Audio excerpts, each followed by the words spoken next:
Hello everybody and welcome to the Hälsa Health Show where we help you play at 100%.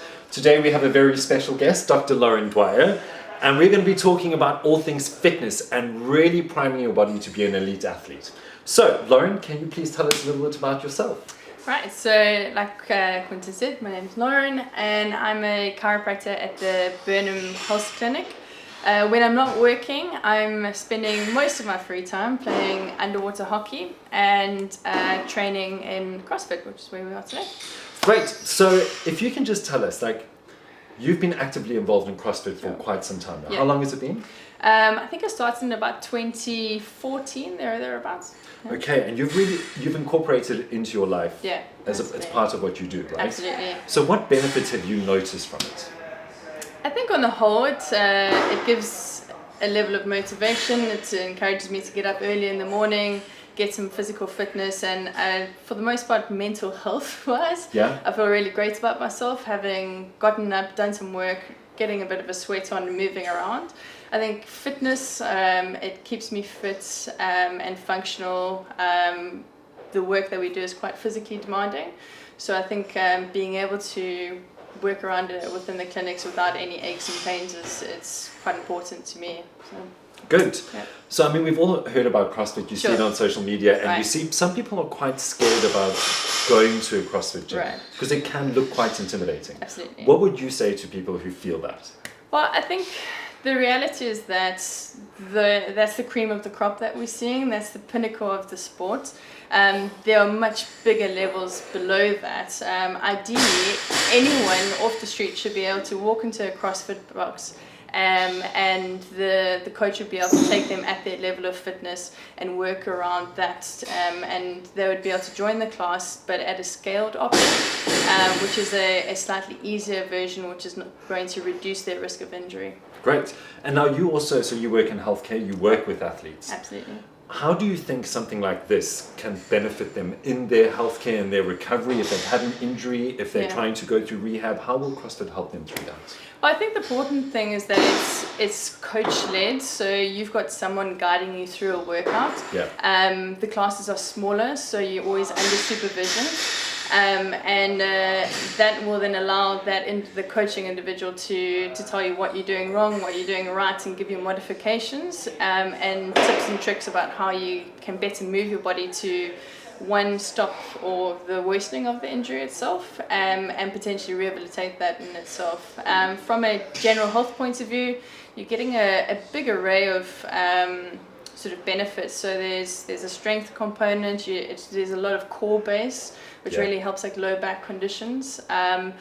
We always start with proper warm-ups, proper cool-downs, so the injury profile, I think on the whole, is a lot lower than what you would be if you were just doing it on your own in a gym itself.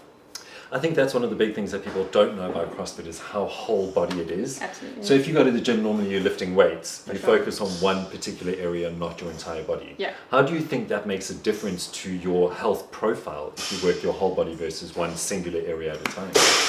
Well, I mean, from what I see in terms of when I've been to the gym on my own and what I see with clients walking in, the difference is that you're not creating muscle imbalances when you're working through functional movements.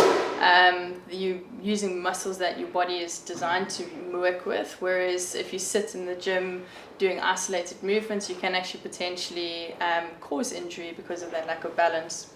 Excellent. And now let's talk about the other side of your sporting life. Right. With this, yes, Team GB, underwater hockey. Absolutely, yeah. Tell us about that, because not a lot of people know about it. No. And tell us what you do. How's that a part of your life? So, to explain underwater hockey, I always say it's like ice hockey meets snorkeling.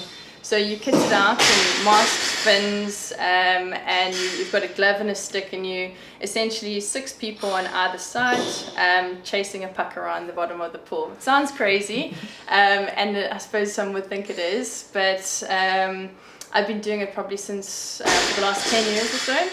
Oh, wow, I started as when I was 7. I think I started swimming. That morphed into water polo, and eventually that became underwater hockey. So I've always been somewhere in the water. And it's just a sport again it's community based. People enjoy trying to bring you up to a certain level and encouraging you to improve. And that's regardless of whether you've just started it or whether you're playing at an elite level. So you and I have both done competitive swimming in our lives. Yeah. And it's whenever I'm with patients as well, it's something that I recommend swimming. It's so good for your body. Can you elaborate on that? Like, why would you tell somebody to go swimming? Well, I think especially when people are likely coming to us because they have some level of discomfort or injury. The benefit is, of course, it's non-weighted, so you're taking a lot of impact off the joints. Yeah. You're getting cardiovascular health, so lung strength and improvements and just oxygenating the body properly. The muscles are elongating rather than constricting that they would be doing like gym type workouts. And again, I think it's just sometimes from a mental health point of view, just having the serenity of not a lot of noise around you. It's just also really good too. So it's just multifaceted. So before we go into the gym where you're going to give me some tips on how I can strengthen my body and get into better shape, if you had to give one take-home message, you're an elite athlete, you're like top of your game. Right. To anybody who wants to start, what would be your biggest tip? Like, why should people start and why should they start? I think a lot of people are self-conscious. I think having the confidence to come and step into any kind of environment that you're not accustomed to, it can be scary. Yeah. But I think the take-home message is that people are applauding you just for arriving. And they'll continue to applaud you even in your failure. They're going to encourage you to keep going. You don't need to match the top level athletes on day one. It's just a learning process, and if you progressively make those incremental changes, those small little baby steps start to mount up hugely, and you can have really like the transformations that we get to see from average Joes who can't do very much to within a space of a few months to a few years being really quite competitive or just feeling more confident in the way that they're moving. And you can see at the end of a workout they feel really good about themselves too. So it's just being brave, I suppose, is all you need to do, is just take that one little step, and that's they can make to some really big lifestyle changes at the end of the day. I really love that. Just be brave. Like, go and do it, right? Yeah. So on that note, I'm going to be brave. Great. And step into a CrossFit gym for the first time.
Very much, Dr. Lauren, for working me out here in Maidenhead CrossFit, and I look forward to seeing you next time.